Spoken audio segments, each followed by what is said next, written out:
Hello guys, welcome back to my channel পরম মৌসুমী daily blog. সবাই কেমন আছো? আশা করি সবাই ভালো আছো। আজকের আবার একটা নতুন ভিডিও নিয়ে এলাম। এখন এসেছি নদীর ধারে ঘুরতে। দেখো আমার এই সাইডে নদী আর এই সাইডে হচ্ছে কি, এটা কি বলে, ফিসারি। ফিসারি তো আমি আর ও দুজন মিলে এসেছি ঘুরতে, হাঁটতে হাঁটতে নদীর ধারে। অনেক দিন পরে নদীর হাওয়া খেতে এসেছি, মানে বহুদিন পরে বাড়ির থেকে বেরিয়ে একটু কোথাও বেরোতে পারলাম, একটু আসতে পারলাম খোলামেলা জায়গায়। একটা মানে কি বলবো, অনেকটা মনটা অনেকটা হালকা লাগছে এই আর কি। মানে সেইভাবে গুছিয়ে তোমাদের বলতে পারলাম না আর কি। যাই হোক, এই হচ্ছে ব্যাপার। আসবে তো, আসবে, এদিকে আসবে। আর একটু হেঁটে চলে যাবো ঘরে, ঘুরে ঘুরে চলে যাই ঘরে। এই দিকটা আমাদের শ্মশান আছে, ওই পেছন দিকটায় ফেলে এসছি আমরা। পরমকে ওই জন্য আনিনি শ্মশান এই দিকে বলে, আর এমনি পরম ঘরে আছে। বাবার ফোনটা পেয়ে গেছে তো, ওর আর কিছু দরকার নেই। এখন আমরা এসছি একটা দিদার বাড়িতে।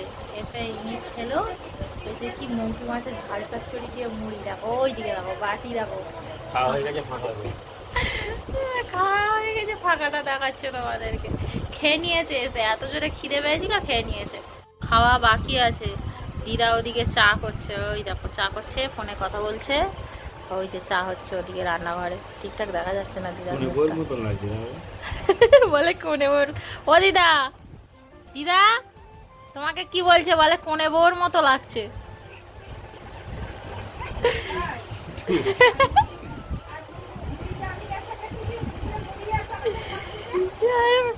দিদা এখন ফোনে কথা বলছে না, ব্যস্ত আছে।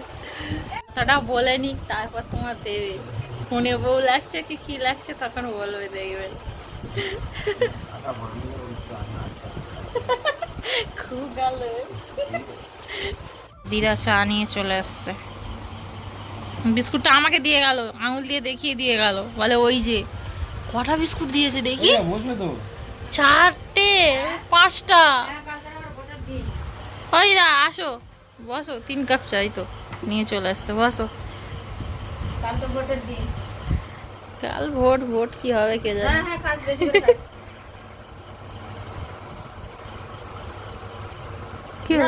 মদ খেয়ে আসলে আমি বলবো, আমার বাড়ি যদি তুই মদ খেয়ে আসিস তা বলবো, আর মদ যদি না খেয়ে আসিস তাহলে বলবো না কিছু। তোকে আরো ভালোবাসবো। দিদার মদ খাবি আসবি না, মদ খেয়ে আসবি না, আমার কাছে ভালোভাবে আসবি। মদ খাইলে একটা ঝাঁটা নেবে আর পিটবে।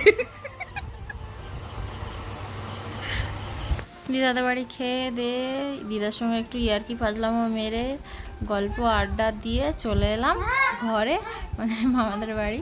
তো দিদা এখানে উঠোনে, মানে উঠোনে না, মানে কি বলে, পোটের মুখের ধারে বসে আছে।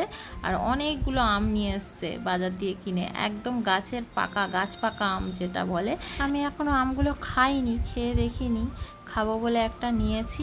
তো যাই হোক, দেশি মানে গাছ পাকা আম তো টেস্ট হবে মনে তো হচ্ছে, এখন যাই না, খেয়ে দেখি কি হয়, তারপর তোমাদের বলছি। আমি একেবারে 3-4টে আম খেয়েছি, খেয়ে নিয়ে আর এখন সবাই মিলে খেতে বসেছে। মামি ভাত বেড়ে দিয়েছে, আমিও খেতে বসবো এবার। ও হ্যাঁ, আমটা কেমন ছিল সেটা তো তোমাদের বলাই হয়নি। আমটা মোটামুটি মিষ্টি ছিল, কিন্তু টকও ছিল। মানে কীরকম বলো তো, আনারসি টাইপের, এরকম আনারস যেরকম মিষ্টি টক লাগে ওরকম। তো ভিডিওটা এই পর্যন্ত, ভালো লাগলে একটা লাইক অবশ্যই দিও। একদম ছোট্ট একটুখানি একটা ভিডিও হলো। তো আজকের মতো সবাইকে টাটা।